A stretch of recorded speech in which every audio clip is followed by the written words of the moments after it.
Hello and welcome to Fresh Perspectives. My name is Gail, and my guest today is a retired registered nurse and a licensed massage therapist. Her name is Tina Newell. Did I leave anything out that I was supposed to say about you? No, I don't think so. Oh, okay. You've been teaching classes or seeing people. You have a business called Chautauqua Wellness. Yes. On Westlake Road in Mayville. Mm-hmm.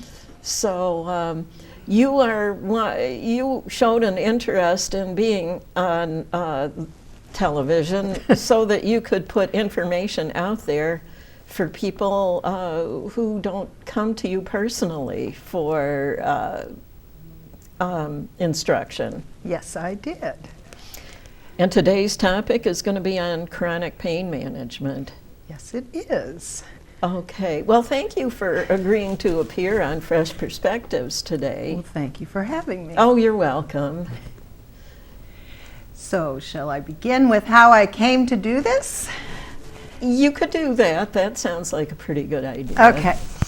So, I have had chronic pain for years, probably 10 or 12 years. I was always very active. I was a competitive gymnast, and I skied, and I didn't just downhill ski, I moguled, and I didn't, I did everything to the max. Plus, I was a nurse walking on floors, and I'd had both hips replaced. And so I thought, well, you're a massage therapist, and you're a nurse, and you can figure this out. You can cure yourself. So I heard everywhere. And I decided, I started with all sorts of things, acupuncture, and I did Feldenkrais and Alexander technique. I tried all these different modalities, and they all helped for a while, but they didn't actually last for a long period of time. So I came up with this plan one day. I thought, okay, this helps and that helps, and I decided I'm going to mix them all up and do a little of each, and I came up with this program for myself. And so when I teach classes, I teach people a lot of the modalities and then let them pick and choose what works for them. And some days I do one thing, and some days I do the other. And I also, there's a nutrition component to it and a relaxation component. So that's where I started. So you learned how to relax. Did you try yoga? I used to do yoga a lot, and then once I had my hips replaced, that was the one thing that really bothered my... Oh, you weren't able to do it anymore. No, it was hard for me to hold certain positions. I don't know why, because I seem to be able to do most anything else with them, but yoga bothered me. But I do restorative yoga. Oh, yeah. Which is a relaxation type of yoga. I do that all the time, and that's one of the modalities that I teach in my classes. And I try to do replicatable things so that they're easy to learn and easy to do, because we're not going to do them as human beings unless they're easy to follow and do. Yes, yes. Some people like to be challenged, but others, don't really. But yeah, I found my viewing audience has heard this before, but I remember one time I could tell that I needed to go to the chiropractor. I could tell by the way my left shoulder and the left side of my neck felt. I could tell it was a pain that wasn't going to go away unless I did that. And well, anyway, it just happened to be that evening that we were having one of our vegan society dinners, and our guest speaker that we had for the evening was Tony Jo Mitchell from Fredonia, who is a Reiki therapist. And she came, and since I was having pain when she asked for somebody to demonstrate on, I volunteered, of course. And I went and sat in this chair, and she asked me if I was having any pain anywhere. And I said, yes, the left side of my neck and my left shoulder. So all she did was hold the left side of my neck with one hand and my shoulder with the other hand. And I didn't notice anything that evening. But when I woke up the next morning, the pain was completely gone. It is amazing. I felt wonderful the next morning when I woke up, and I wound up not having to go to the chiropractor that day. She balanced your energy. Because Reiki is, if anybody doesn't know, Reiki is an energy process. People sometimes lay their hands on you, sometimes they just put their hands over top of you. And according to Chinese medicine, there are energy pathways in your body. And so this balances those energy pathways. And there's chakras too, where there's big groups where they come together. Like you've heard people say your third eye or your throat or your chakra. Yeah. So that's the theory of Reiki. And I love Reiki. I think it's very relaxing. It's one of the things that if you're kind of a person who can't stop moving, it's good for me because that's the type of person I am. I try to go. But I mean, I tend to need to go to the chiropractor between 2 and 3 times a year. And I know when it's time. Because your body tells you. Because I can't get it back into alignment using somatic techniques or like restorative yoga often puts your spine back in better alignment. So, but I do go. I mean, I have gone for acupuncture. I've gone for everything pretty much, and I enjoy all of it. And you always learn something. I got acupuncture when I was going through perimenopause for the mental symptoms that came with it. I was having a lot of trouble with relaxing when I was going through that. I always feel after I have acupuncture it just seems like all that stress and goes it's very relaxing. It is. It's extremely relaxing. Some people probably wouldn't believe that because they know they're afraid of needles. But you can't even feel them going in. Every once in a while you can if it's a really sore area. But no, you really can't. And as a nurse, I let people stick me all the time, learning how to start IVs or whatever. It really did help me. I do have to say it. It really did work. Yeah. So my system that I do is I go by the use it or lose it system, keep moving. Right. I don't necessarily always follow a specific exercise program, but I garden or I go out and carry wood in for the wood stove or, which my husband will say I don't do that very often, and I don't anymore. I used to be much better at it. But I just keep moving, cooking and all that stuff. I just try not to move. So that's where I'm at. And I believe if you could put up that illness-wellness continuum, it looks like this. Yes.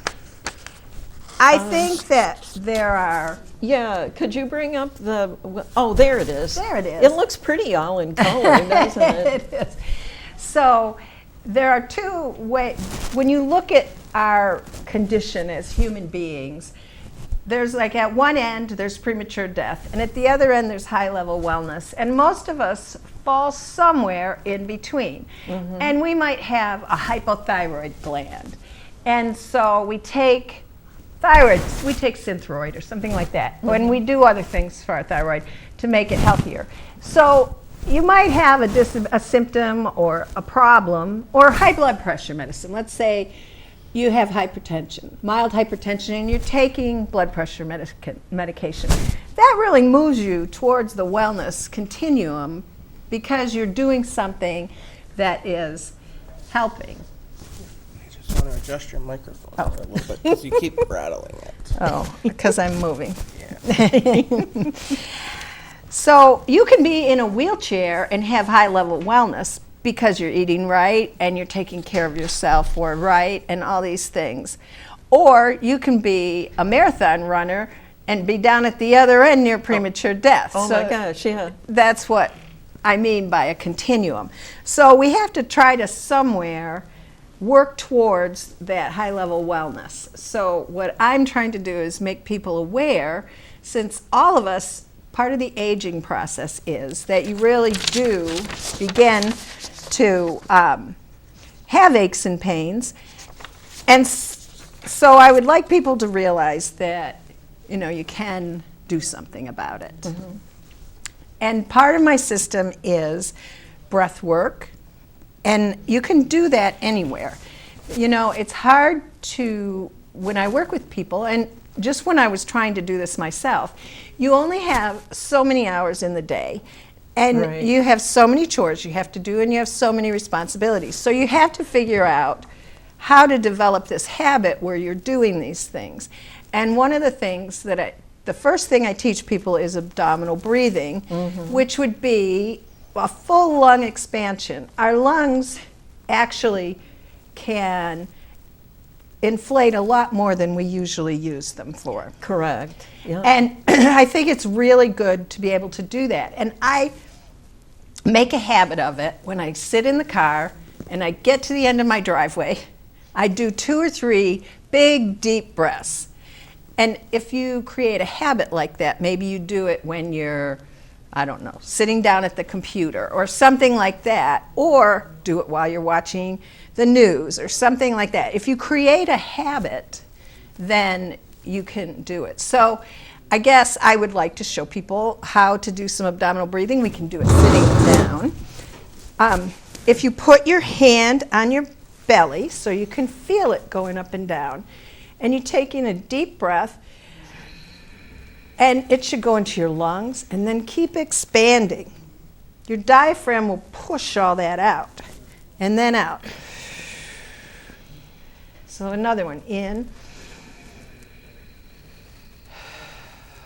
out. I tried to show my grandson, who was having a temper tantrum, how to do this. He's 3. And he was going, But it is really good when you're stressed, or if I feel my neck starting to tense up, if I do that a couple times, it just relaxes you automatically. I mean, breathing's pretty important. Don't breathe, you're not going to be here long. Couple minutes maybe. Oh, okay. That's one of the things. So I would say that's one of the first things. It's just stopping during the day and taking a few deep breaths. That would be one of the things that I do. I really did try everything, and it all worked to a point. So I started studying after I'd tried everything. I'm a nurse. I was always an ICU nurse or an ER nurse, so I knew I had a lot of extra anatomy and physiology and things like that. So I started studying chronic pain and the brain, and I went way past just studying it. I kind of got to the geeky phase. And so I read textbooks, I looked in journals. I actually even read about quantum physics, all this stuff, trying to figure it out.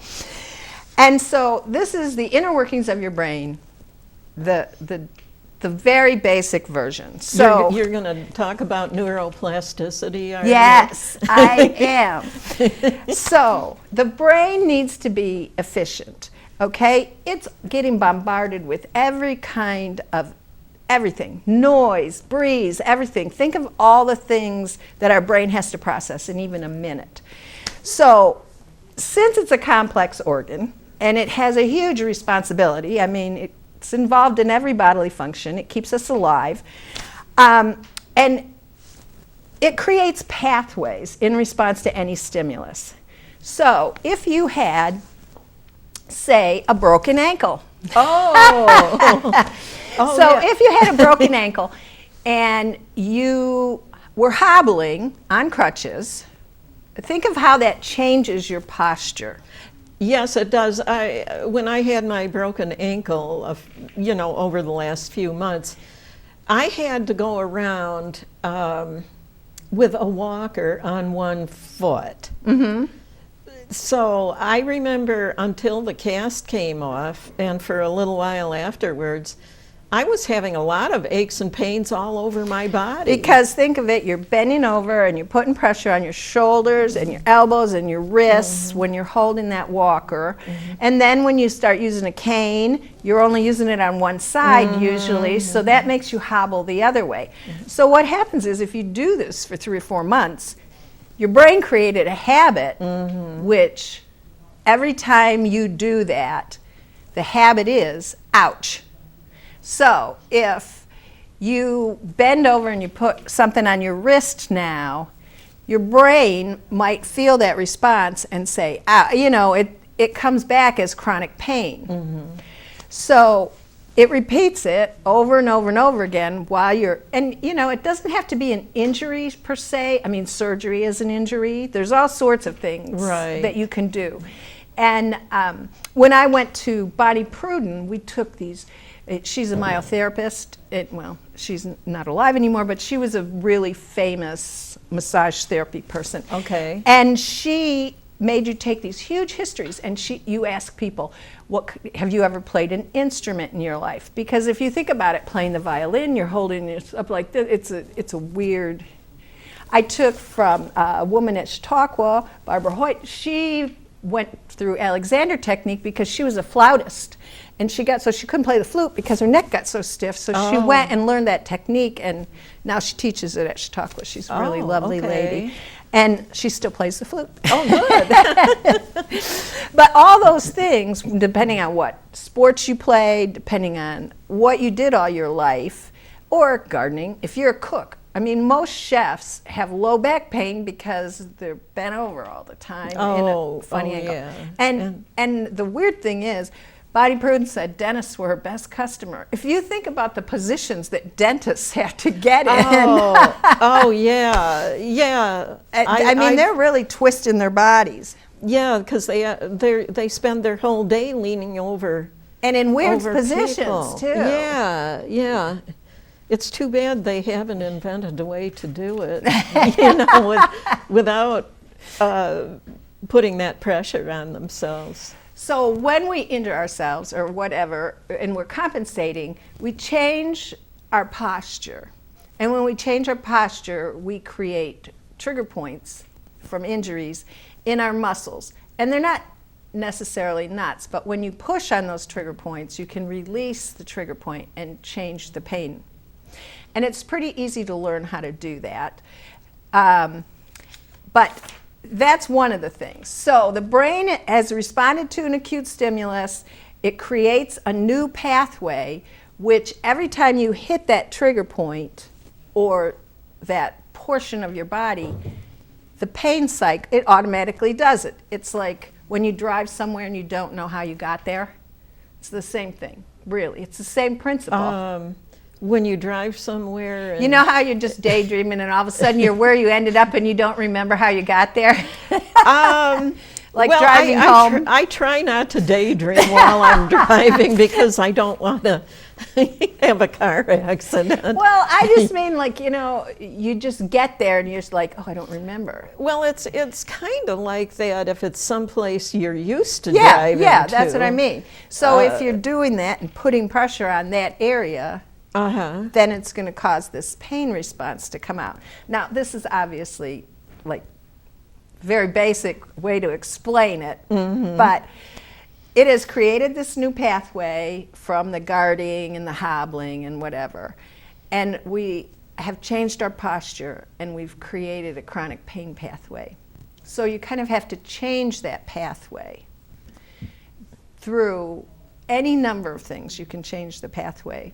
But one of the easiest, gentlest ways to do it is through somatic retraining, which is an offshoot of Feldenkrais, which is readjusting your movement and using rest in between each movement to allow the brain to relax and take in that information and create new pathways. You're kind of tricking the brain in some ways because we don't often just stop and relax as human beings.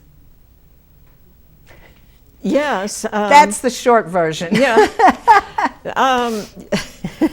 The way things are in the world these days, I think a lot of people right now are having trouble relaxing. We're living in a very strange, It is. chaotic day and age. It is. It's very difficult.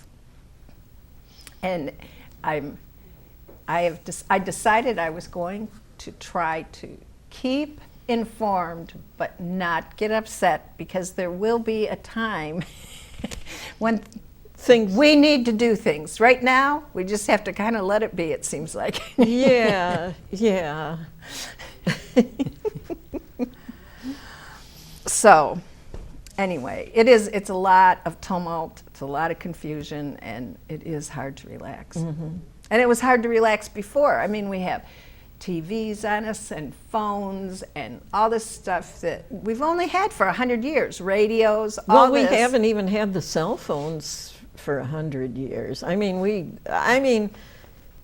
I'm 75 years old now. A cell phone for me was something I just started having maybe not more than 20 years ago. Well, I tried not to carry mine all the time, but then I get yelled at because no, I don't answer the phone. Well,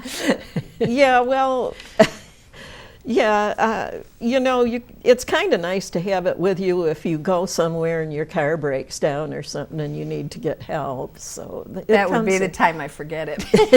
And you wouldn't have it with you. So, yeah. So the other thing is, I don't know, do you want me to do this one somatic? I brought this somatic exercise that I teach. And it's called, it can be either the cranial clock or the pelvic clock.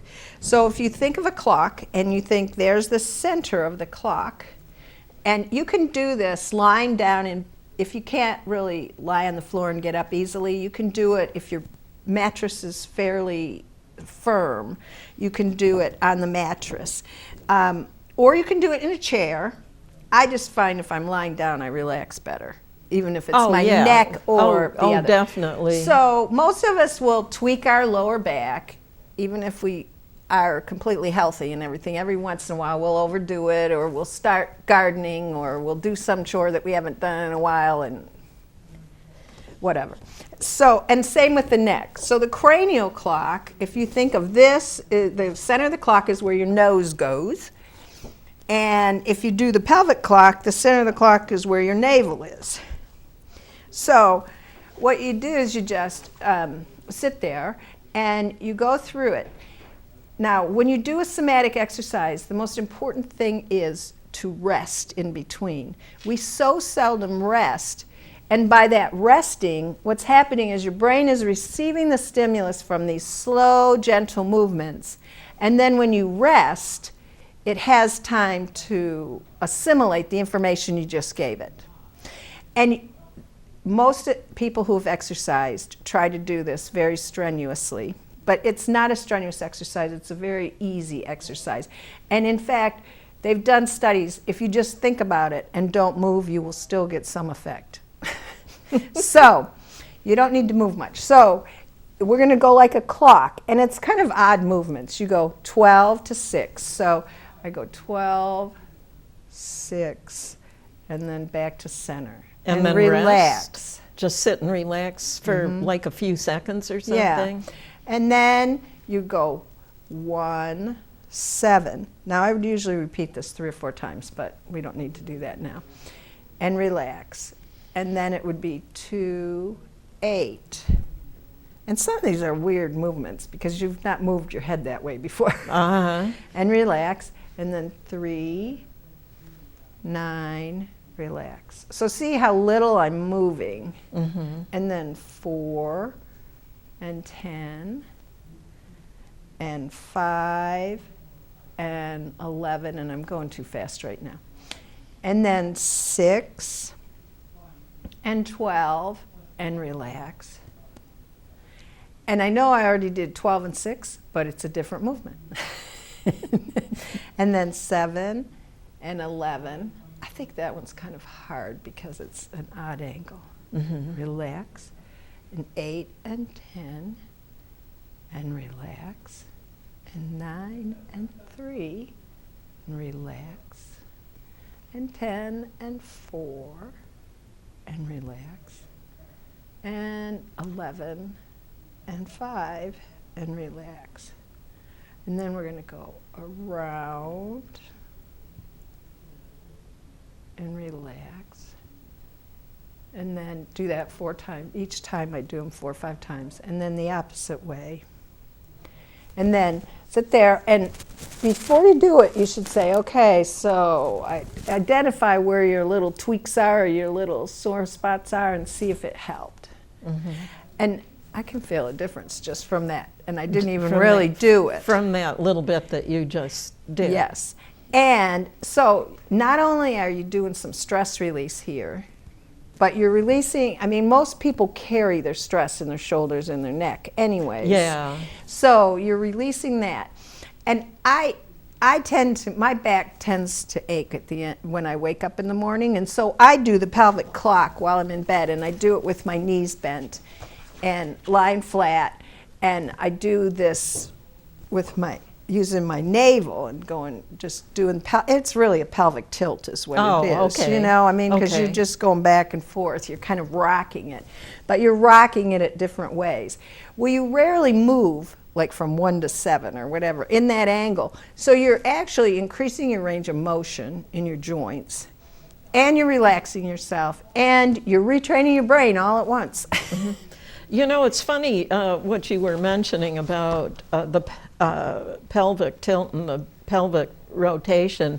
One of the exercises I like to do is actually Middle Eastern belly dance, and That moves every which way. There's a lot of hip action in belly dance, and there's one move that's called ummies. And basically what you're doing is I'll just show it. You're kind of like rotating your hips around the base of the spine, basically, you know, just really close like that. Well, I hula hoop sometimes, and I do it one way. I'm really good going one way and not the other. But I think that's good for my hips, too. And it's the same kind of movement there. Using a hula hoop, would be really good exercise. I remember when I was a kid, they were real popular, and everybody had them for a while. I think they might be starting to come back. Well, they make weighted ones now that they use in some of the exercise classes, you know, some like, I don't know which ones, but I'm not somebody to go to an exercise class, really. I'm more like outside doing stuff. But I do try to lift a few weights. Try it once a week. But yeah, there's this one move. Well, of course, since I broke my ankle, I wound up, after the cast came off, I wound up going to physical therapy, and I was noticing, well, then there are people who are getting therapy for upper body problems, and I'd see them doing this one thing, and I think they were holding small weights in their hands, where they'd kind of go like, they'd kind of be holding their arms like this for a while. And I asked one of the therapists about that one time, and she said that it was supposed to help the neck and shoulders and like that. Mm-hmm. Yeah. So. And if you have, I have really bad arthritis in my hands, and so I think it aggravates me to hold a weight. So I've been using wrist weights instead. Oh, just because then I don't have to hold them. So I just. Okay. Well, that's just as good. Yeah. Well, it probably isn't getting quite the same as holding them because you've got a longer extension. But I mean, it does the job, you know? Yeah. I'm 67. If I'm lifting weights and moving, I'm feeling like I'm doing pretty well. I want to keep doing it 20 years from now, so I keep doing it. They had me doing these I do the leg lift exercises. I'm still going to be doing the physical therapy exercises for quite a while, but they had me doing leg lifts with the one that the affected ankle is on. I do both legs when I do them at home. And at first, they didn't put anything on, but after a while, they put a 1-pound weight on that ankle. And then after a time or two, they put a 1.5 pound weight on it. And then after a while, they put a 2 pound weight on it. Yeah. Well, and that's what you have to do, work your way up. Yeah. Yeah. So. Well, one summer about 3 or 4 years ago, I went into Brookdale to the nursing home, and I did the activities director. I was for 8 weeks while somebody had some surgery, and I brought the 1 pound weights out and brought them out to my exercise class, and then everybody was they were in their 90s, 80s and 90s, and they were doing the 1 pound weights, and I came up to the one woman, she goes, "Oh, Tina, darling, I use 2 pound weights." I about split a gut, so I ran out and got 2 pound weights. She was in pretty good shape then for her age. She did. She went to every exercise class all day long. There were 3 of them. I mean, she did. She was in her 90s too. Yeah, there was one woman that I knew. She lived to be almost 100, and she was always going swimming and doing all kinds of exercise classes and things all the way through her 90s. I know I know of certain famous yoga practitioners who all the way through their 90s were doing the most advanced yoga poses. It had something to do with, as long as you kept doing them, they didn't lose that flexibility.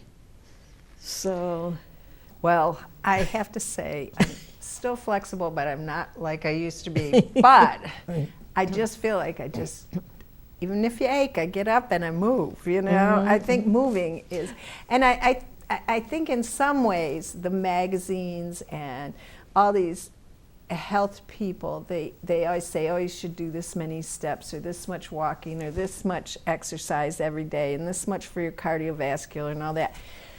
I don't think that our ancestors, they got their cardiovascular all day long. I mean, they were hunters and gatherers, and they were self-sufficient and, cutting wood and doing this and that. And I think if you just stay active,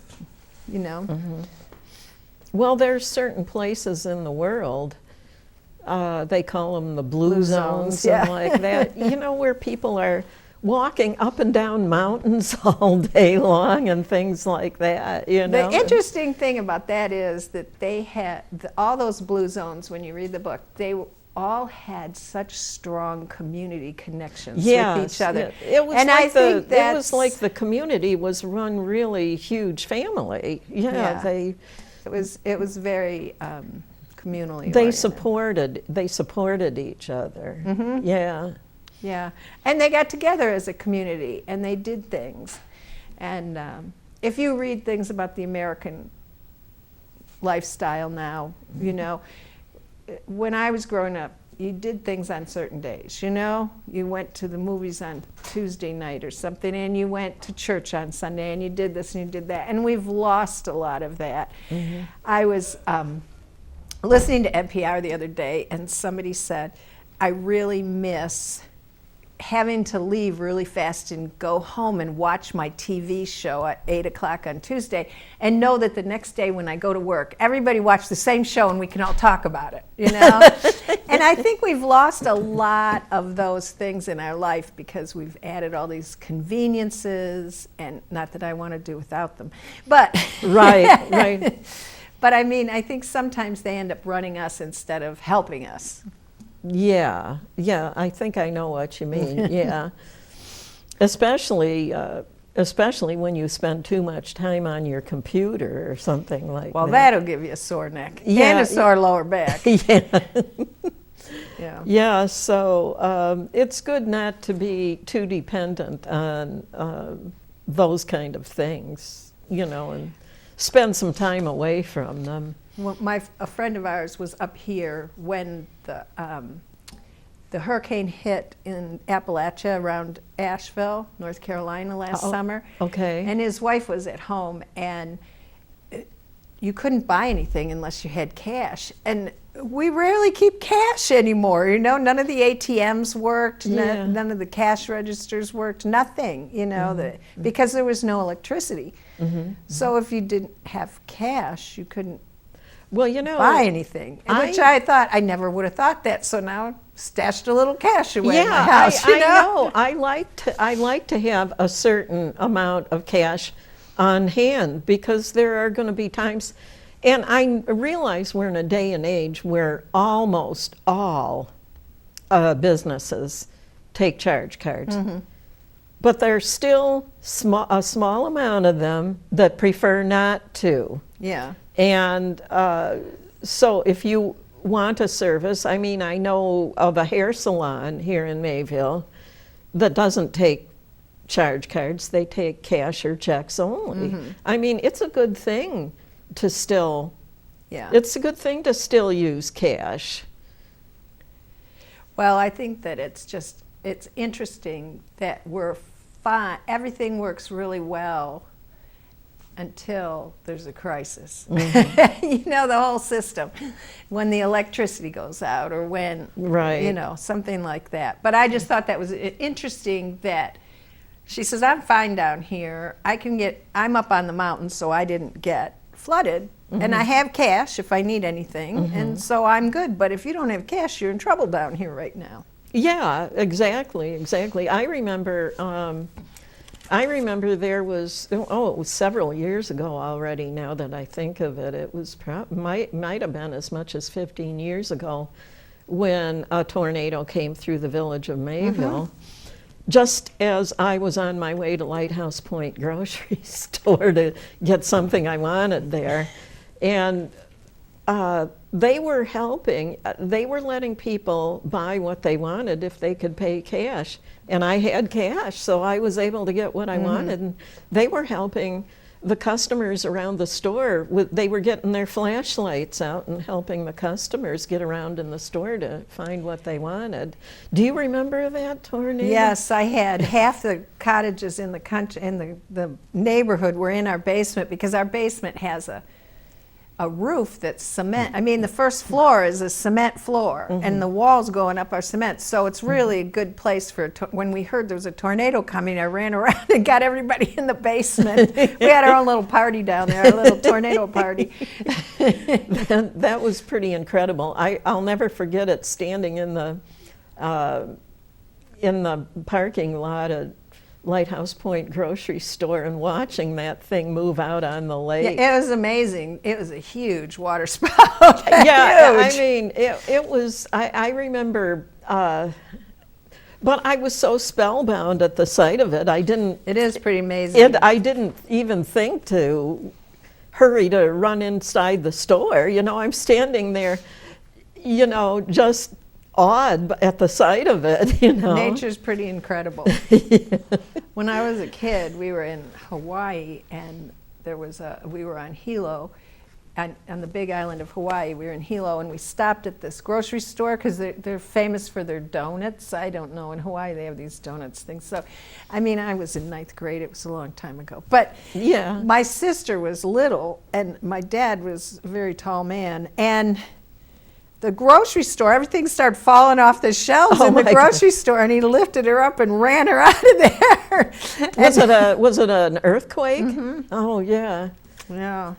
Oh. Yeah, well, we've had those in the Mayville area. Not the really bad kind, no. but we are on a fault line. Yeah, we do. We are capable of getting them here.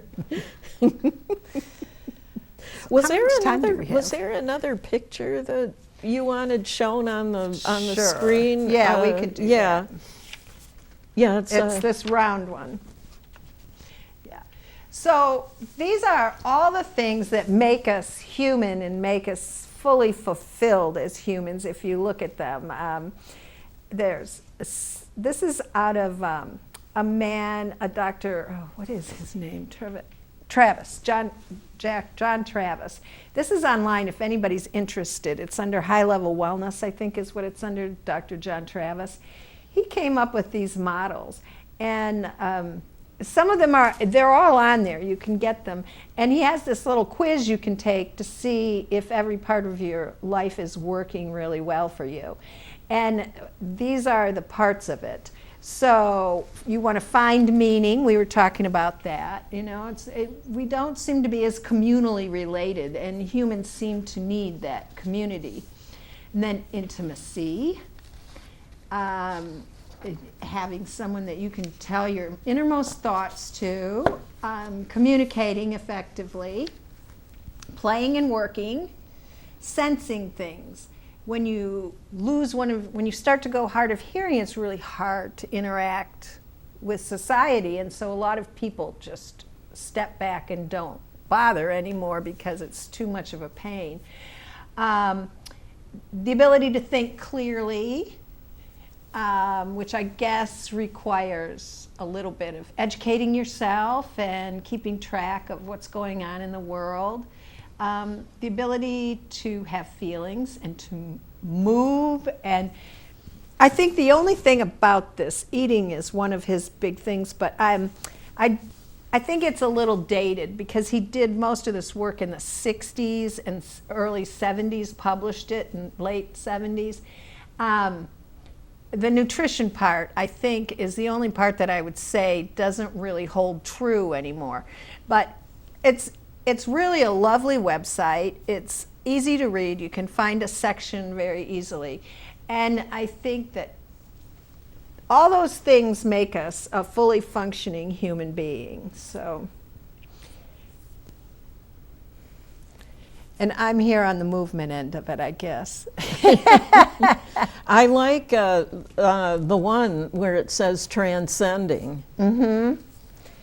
It's kind of like the top of Maslow's hierarchy there. Yeah. Self-actualization. Yeah. Yeah.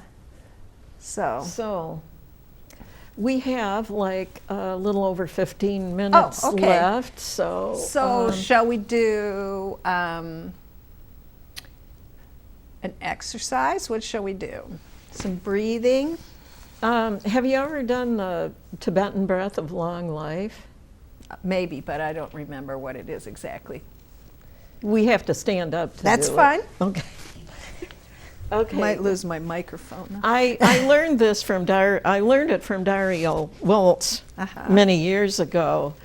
Well, in order to talk, you would repeat it like 5 times, and you would inhale, raising your arms up, and then turning the palms of your hands over, and while exhaling, and go to the sides, and then bring the hands together above the head, and then stretching them up, and then down, and gather the chi. The chi energy from the ground, and then pressing your hands back down, and you would repeat this 5 times. Okay. So it's kind of like a Tai Chi thing. yeah, Yeah. similar. Okay. Yeah. A lot of these things do the same movements. It's interesting that the ancients figured them out in all these different parts of the world. I know. Okay, so we'll go. No, wait, I'm doing it wrong. Like this: inhale, exhale, inhale, exhale, inhale, exhale. And then you would repeat it like 5 times.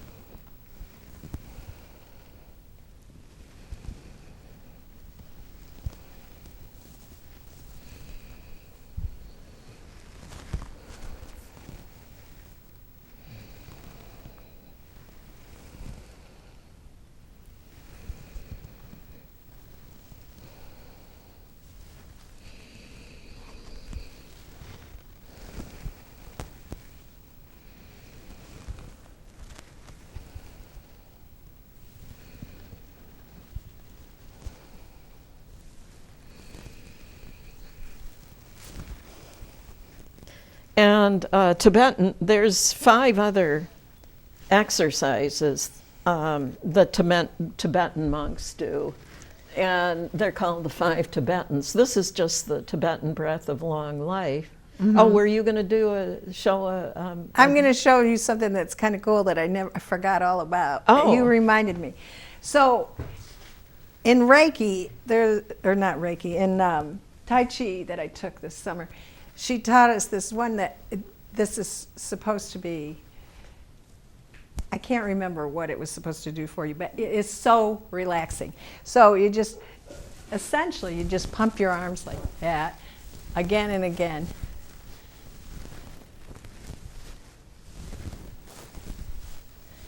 And I think it's very relaxing after a while. But it's something about longevity. I can't remember what it is. But I just thought, and I think it's really good to loosen up your shoulders too. Yeah. And it's interesting when you take all these modalities, how they all kind of fit together, and they all use a lot of the same movements. Mm-hmm. And when I first started doing a lot of this stuff, you couldn't prove that the energy forces where they were, but now they use like thermal energy, some kind of photography, and they're right where the ancients said they were. Uh-huh. And as a nurse, it was always, when I learn those, when I take a class, I'm like, but your kidneys are over here. They're not like in your legs or wherever, you know? and the spleen and all that. I was so like black and white and concrete thinker about the whole thing. Yeah. Sometimes when people study one thing, I can remember the doctor that I got acupuncture from. I remember him telling me, well, I'm going to do this certain pattern with the needles, you know, and this is what's going to, what it's going to help. And I remember telling a regular doctor this one time, and he's starting to, after I'd had the acupuncture for it, and he's starting to explain to me why that couldn't possibly work, you know, a regular medical doctor. And I said, well, the only thing is it did. And I said, well, actually it did. And he was so surprised. When you know? I first started studying all this stuff, and I remember when I went to massage school in '94, one of the docs working he was a cardiologist over in Erie, he said, oh, that's just voodoo, that's this, that's that, da-da-da-da-da. There aren't very many doctors who will say that anymore. Most of them are starting to come around. Yeah. I think the worst problem is that we don't have any nutrition training, appropriate nutrition training in medical school. Right. And so we have allowed ourselves to eat the wrong foods and be told to eat the wrong foods. And there wasn't a lot of studies of just plain nutrition. Whereas if you look at like Hippocrates and all those old guys, they used to feed you food to get you healthy, you know? Mm-hmm. They used to, these berries or that berry or this rock or this bush, whatever. Yeah, well... And we are turning back to that now. Right, and I think it's good that we're mixing it all up. Right. Well, you have to remember we're living in a day and age where food is so processed. Yes. And even if you grow your own food and and get your soil in shape and all that, there's still all the environmental toxins that are there. Exactly. Not to be depressive or anything, but we have to be really cautious of that.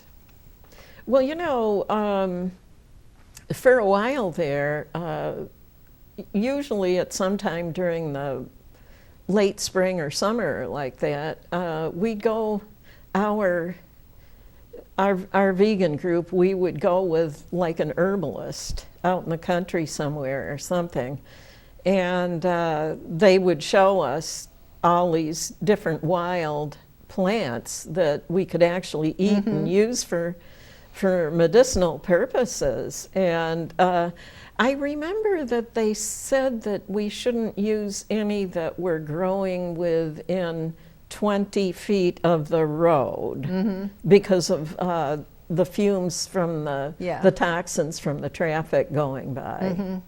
Yeah. So, I know, my garden's near the road, but not that far near the road. But it's the only place I had for it. yeah. It's the only yeah. sunny place in the yard, but it's, I don't know, it has to be 40 or 50 feet away. But there's a Yeah. garden in between it, too. But I just started my first plants for the spring last Oh, week. did you? Yes, it was very nice to start them, to get my hands dirty again. Yeah, my husband has always planted a huge vegetable garden every year. Although there have been some obstacles last year and the year before there, where we only were able to have smaller amounts because we had other things going on. Well, it happens. Yeah, so anyways, but you know, it's you get so much energy from something you've picked just a few moments before It's so much better tasting. before you actually eat it. So Yeah, we built a greenhouse, so we had tomatoes this year until into December. oh wow. Yeah. Oh, is it attached to your house, the greenhouse? No, it doesn't have heat, so the last couple weeks I had to put a little heater in there. Oh, I see. Oh, But it was yeah. it was fun to have that. Yeah, I can imagine it probably was. You know, ever since I was a little girl, it's like that's when it started. Was I always loved tomato sandwiches. Yeah. Some people think that they want to have cheese in with it, and I always go, no, just the Toast and mayonnaise. yeah, and the tomatoes. Yeah, so it's very good. But now that I've when I kind of like to have some tomato slices on avocado toast along with the Yeah. avocado. That is really good. I made that the other day. Mm-hmm. I've been working on getting a cooking class together for healthy cooking, and so we've been eating so bizarre because I'll have to do the same recipe 3 times in a row to make sure it's okay before I write it down, you know. Oh, So I'm kind of sick. you mean you're inventing the recipes yourself? Yeah, so. And it's taken a lot longer than I thought it was going to. Okay, so you haven't actually started the cooking class yet? I have taught a couple, but no, not a lot of them. I'm just starting. Now you do something at your home? I have, at my house, I have a little studio in the basement where I work with people. But I can only fit a couple people in at a time. But I've taught at Chautauqua in the summer and at Turner and places like that.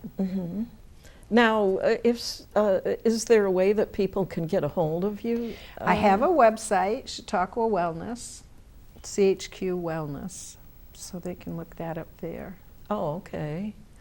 And I have kind of ignored the website for 6 or 7 months because I've been working on this cooking project, but I'm going to get back to it today and I'm going to post some things. Oh, good. Good, that'll be nice. Yeah, so that's where we're at. And you live next door to your aunt. Yes, and she just turned 90. Did she? So she's in Florida right now. Oh, but is she? She's a trip. Yeah, I remember when she bought a Mercedes-Benz car. I think it was a used one. She still has it. It's beautiful. And every once in a while, I would see her and sitting in it, and a group of men would be pushing her car towards the nearest I know. gas station. And I asked her about that one day when I saw her in the grocery store, and she goes, Well, she goes the things that tells you the Gas, the gas gauge. The gas gauge. She goes, it doesn't work. So she said she was having to figure out how many miles she could drive. If you only drive it once a month, how would you know? Yeah. Well, she and my mother are identical twins, and I lived next door to her most of my life. To your aunt? Mm-hmm. We did when I was growing up. It's crazy. Oh. So, yes, I did. Okay. Now, would you like to mention anything to the viewing audience in the 2 minutes that we have left that you maybe didn't get around to mentioning, but you'd like our viewing audience to know?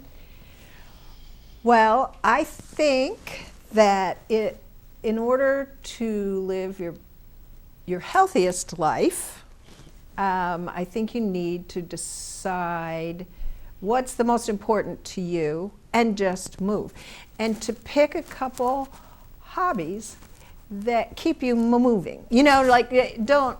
Not something that keeps you sitting, you mean? Yes. Okay. So, like, for myself, I garden, and I arrange flowers, and I cook, and just walking up and down the stairs and stuff like that. And I do try to walk a lot. I do try to, or ride my bike to Lighthouse instead of get in the car in the summer, unless I'm getting too As long as you don't have a huge amount of Yeah, I know, that's the stuff to buy. thing. It's even hard with a bag of ice. It moves. But, just if you just try to do that, I think that's one thing. And the next time I'm on, I'm going to talk about oils and about food. But I think the most important thing to me for food is to change your oils from the vegetable oils to naturally occurring oils, because none of those vegetable oils are really naturally occurring. So it would be like avocado and coconut and olive oil.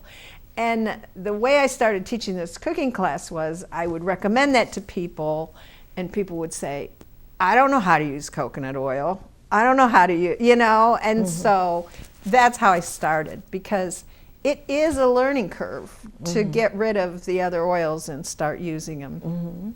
You're used to grabbing one oil for high heat cooking, and you're used to using other things, But those are the oils that we as human beings have eaten forever until the 30s and 40s, when these other partially hydrogenated cooking oils were made. The partially hydrogenated ones that'll clog up your arteries. Well, they're also not very good. The body can't use them. The body isn't, it's very difficult for your body to use those oils to do what it needs with oil. So I tell people, if you could just do one thing with your cooking, try not to eat anything with more than 3 ingredients, and to get rid of those oils. And to move. Yes. Pick your movement that you like to do. I hate to say it, but we've come to the end of another episode of Fresh Perspectives. This has been a really fun episode to do. We kind of hit everything. Yeah, I think so. I will see those of you in the viewing audience when we do the next episode.